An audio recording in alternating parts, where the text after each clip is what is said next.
Sa i përket aksionit të ditës së sotme të policisë së Fierit, që ka ndërmarrë në zyrat qendrore të kompanisë Bankers Petroleum, ku, siç e thamë edhe pak më herë, si rezultati këtij operacioni janë arrestuar drejtori aktual një shtetas kinesi dhe ish drejtori Leonida Çobo, do të kemë në një lidhje Pano Sokon, ekspert ekonomie. Pano, të përshëndes, Bankers Petroleum ka borxhe tek tatimet, si ka qenë historiku i kësaj kompanie, dhe si e sheh këtë ndërhyrje ditën e sotme?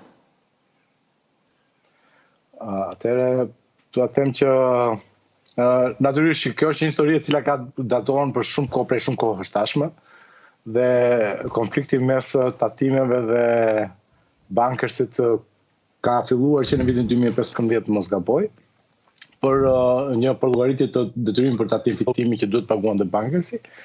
Dhe kjo llogari si duket, me sa duket, ky diskurs, ky debat ka ka evoluar deri në këtë moment ku ne flasim dhe është detyruar që të ndërhyjnë të gjithë aktorët e tjerë, domethënë duke qenë organ zbatuese. Konflikti, besoj unë, nuk e di, nuk kam të dhëna, të dhëna të mjaftueshme nga dosja hetimore në këtë rast, pra të cilin ka gjykuar gjyqtari i gjykatës Fierit dhe ka dhënë masat. Por natyrisht që duke pasur parasysh faktin që ne vim nga konfliktet të stërzjatura mes drejtorisë tatimeve, pra organeve fiskale shqiptare dhe kompanisë Bankers, konfliktet cilat kanë vajtur deri në arbitrazh, ka pasur mendim arbitrazhi në lidhje me pretendimet e drejtorisë tatimeve, kemi pasur disa herë vajtje ardhje parash, pra gjoba të cilat janë marrë në fillim, pastaj janë rikthyer prapë ose më saktë janë programuar për të rikthyer prapë. Pra, kjo ka qenë pak a shumë historia e Bankersit me... Pano, pse është gjithmonë në qendër të vëmendjes Bankers Petroleum, si e sheh? Dhe një herë, të lutem? Pse vjen gjithmonë në qendër të vëmendjes Bankers Petroleum? Po, natyrisht shumë besoj se kemi të bëjmë me një skemë e cila daton shumë herët. Bankers Petroleum ka firmosur një kontratë për shfrytëzimin e vendburimit të Patos Marizës që në vitin 2004. Dhe nëpërmjet kësaj kontrate mori shfrytëzimin e vendburimit më të madh shqiptar që kemi ne, dhe klauzorat e kësaj kontrate të firmosur që në vitin 2004 kanë qenë një mollë sheri e vazhdueshme mes qeverisë shqiptare dhe le të themi përfaqësuesve të shoqërisë shqiptare, popullit shqiptar, qeverisë shqiptare dhe kompanisë të fjalë, pikërisht për shkak të termave jo fort korrekt të kontratës, të termave kontraktual që ka pasur kjo kontratë, e cila është aktuar që në vitin 2004.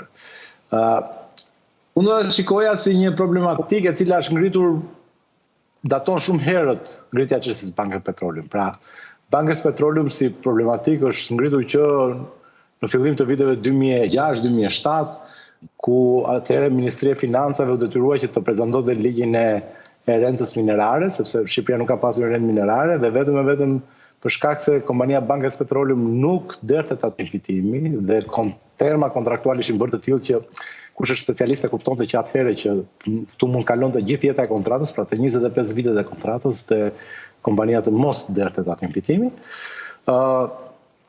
Dhe u detyrua atëherë Ministria e Financave në vitin 2008 të prezantojë në ligjin e taksave kombëtare taksën e rentës minerare, që ishte 10% e vlerës së sasisë së naftës bruto të shitur çdo vit nga çdo kompani që prodhonte naftë bruto, që nxirrte naftë bruto në Shqipëri.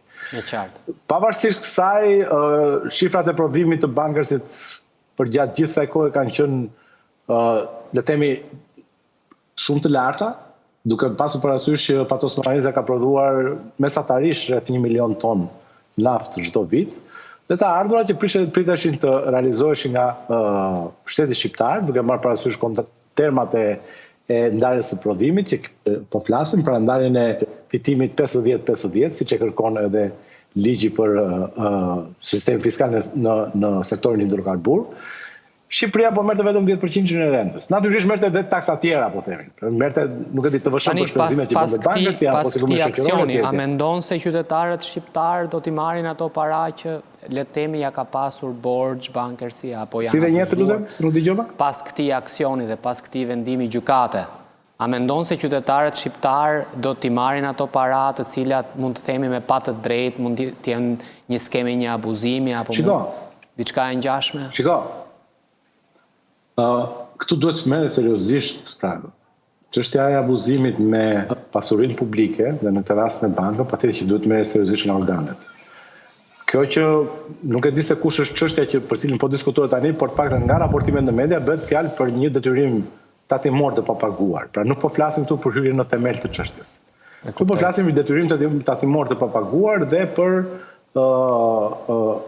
nuk e di zoti Çobo për kush është akt akuza për zotin Çobo, po për CEO-n aktual të Bankersit, pra atë që është sot drejtori i Bankersit, është për një detyrim tatimor të paguar. Nuk është ky problem.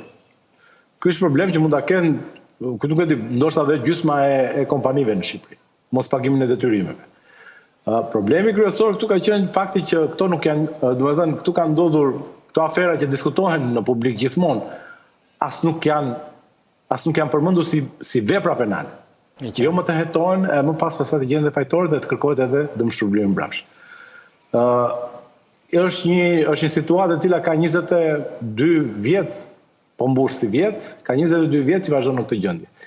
Unë e shoh të vështirë, sepse dhe aktorët që kanë qenë përfshirë atë që vazhdojnë të përfshihen tani janë natyrisht që janë në kompani të mëdha të cilat kanë lidhje drejt për drejt me shtetin në shumë raste, por nuk shoh një vullnet për ta bërë. Tani të shohim se ku ka shkuar prokuroria e Fierit dhe ku ka shkuar prokuroria e Fierit për të parë se si do të jetë rezultati i hetimit. E kuptoj. Panos, faleminderit.